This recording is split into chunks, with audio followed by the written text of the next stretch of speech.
Students, we have been discussing the determinants of demand, means the factors on which demand depends. Now, two factors we discussed. First one was price of the commodity, and we saw that if price of the commodity increases, then its demand falls, and vice versa. Next, we saw the price of related goods.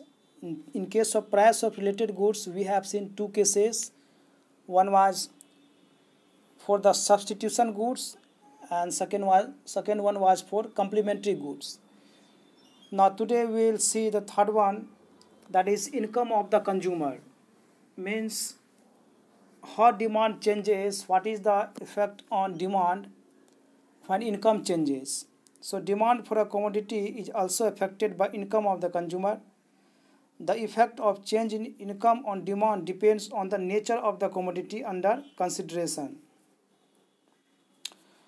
So there are two types of goods here, normal goods and inferior goods, and both experience different types of changes in case of increase of income.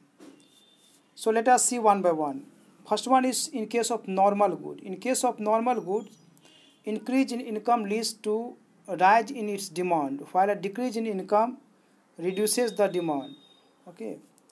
So in case of normal goods, that is the goods that we use in daily life, increase in income leads to rise in its demand. So when income increases, then demand also increases.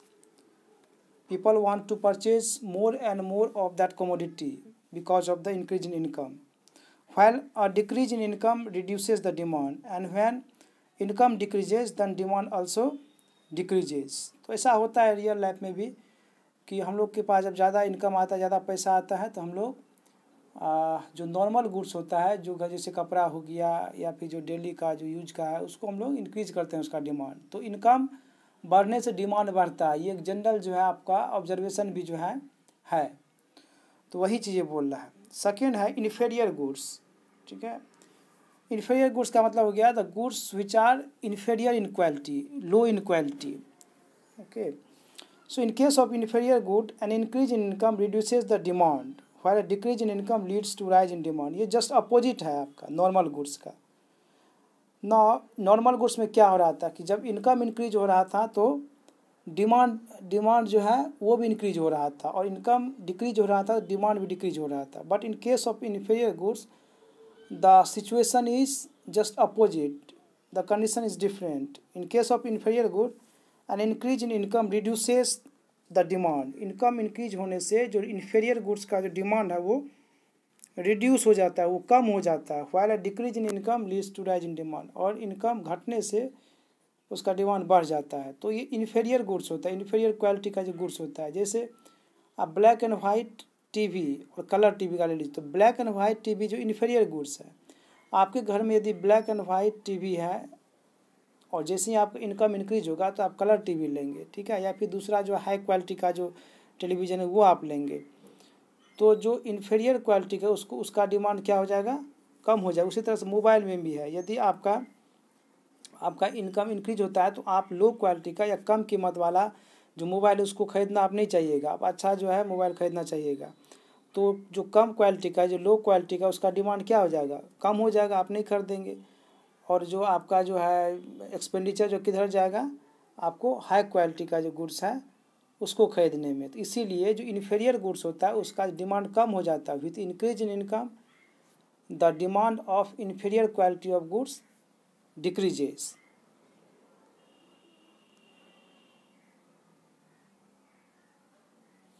So for example, demand of black and white television reduced with increase in income because of consumer now purchases color TV. So we have seen two cases. One is your TV, and second I told about mobiles, and there are lots of others examples of inferior goods in our daily life. Next one is taste and preferences.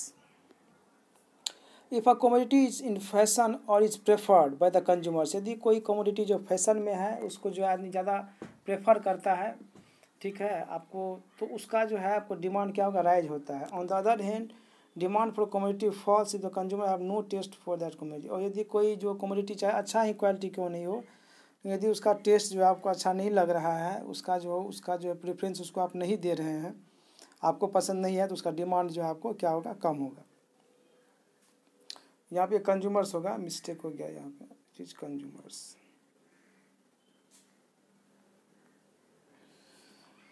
तो आपको test preference ज़्यादा अच्छा, यदि आपका किसी goods के प्रति test preference रहेगा तो उसका डिमांड जो बढ़ेगा, आप ज़्यादा उसको खरीदेंगे, और जिसका नहीं है उसको नहीं खरीदेंगे।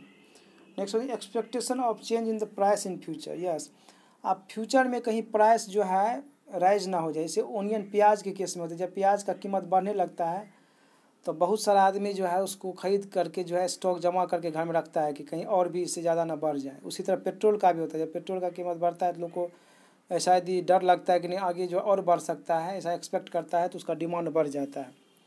सो if the price of a certain commodity is expected to increase in near future, then people will buy more of that commodity than what they normally buy.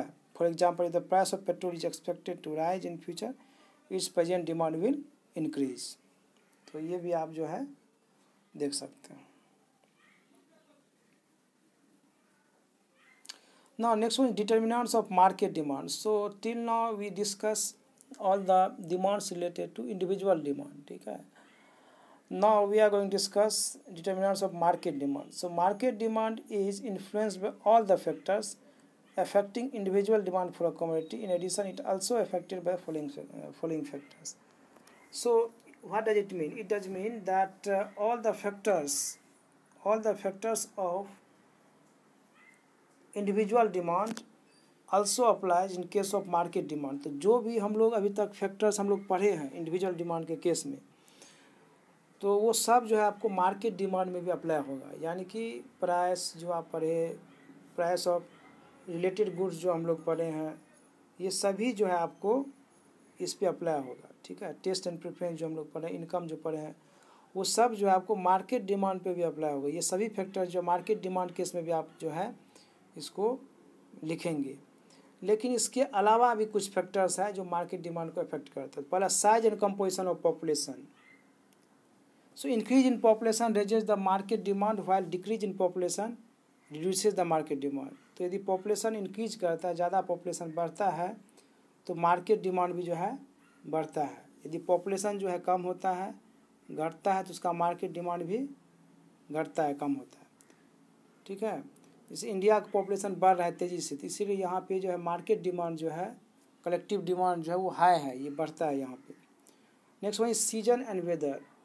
The seasonal and weather conditions also affect the market demand for a commodity. For example, demand of woolen cloths increase in winter. Seasonal और weather भी जो है demand में फर्क पड़ता है। जैसे winter के टाइम में जो है आपका वुलन क्लॉथ्स का, स्वेटर्स का, जैकेट्स का, इसका डिमांड जो है इंक्रीज हो जाता है, घट जाता है। लेकिन वही कमोडिटीज़ का जो है समर के टाइम में, गर्मी के टाइम में जो है उसका डिमांड क्या होता है, घट जाता है, डिक्रीज हो जाता है। तो यहाँ पे सीजन और वेदर जो है ये भी आपको मायने रखते हैं। उसी तरह से रेनकोट जो हो गया, जो बरसाती का जो क्लॉथ्स होता है, उसका जो है आपको रेनी सीजन में उसका डिमांड इंक्रीज हो जाता है, लेकिन दूसरा सीजन में उसका डिमांड कम हो जाता है। So these are also factors which affect the market demand, overall demand. Next one is distribution of income. If income in the country is equitably distributed then market demand for commodities will be more, ठीक है। यदि income आपको country में जो है equally distribute किया गया है, इक्वली डिस्ट्रीब्यूट किया गया है, यानी कि ज़्यादा ज़्यादा जो आपको इक्वलिटी को जो है देखा गया है, इनकम जो है आपको वन साइडेड नहीं है, यानी कि कुछ के पास में बहुत ज़्यादा है, कुछ के पास कुछ नहीं है, ऐसा नहीं। आपको इक्वली जो है इनकम जो है डिस्ट्रीब्यूटेड है, मतलब ज़्यादा जो है आपके, ज़्यादा आदमी के पास में जो है आपको मनी है, तो वो जो है आपको डिमांड उससे क्या बढ़ता है। लेकिन यदि ऐसा गैप रहता है, बहुत ज़्यादा जो धनी है और वहाँ पे जो बहुत ज़्यादा गरीब भी है, तो इसके बीच में यदि बहुत ज़्यादा आपको गैप, यदि बड़ा गैप है, तो वहाँ पे जो है आपको डिमांड कम होता है। क्योंकि यदि इनकम सबके पास में जो है चला जाएगा, गरीब के पास में यदि इनकम चला जाएगा, तो वो आपको ज़्यादा से ज़्यादा गुड्स एंड सर्विसेज को खरीदेगा, क्योंकि उसके पास में इनकम जो है आपको बढ़ गया, तो इनकम इफेक्ट वहाँ पे होता है, और इसके चलते जो डिमांड जो है इंक्रीज हो जाता है। ठीक उसी तरह से यदि आपको इक्विटेबल डिस्ट्रीब्यूशन नहीं है, ज़्यादा से ज़्यादा गरीब है, तो उसके पास इनकम है ही नहीं, पैसा है ही नहीं कि वो जो है गुड्स को खरीदेगा। तो इसीलिए जो वहाँ पे जो आपको डिमांड कम हो जाता है। तो this is all about the factors which affect the demand. Okay, thank you.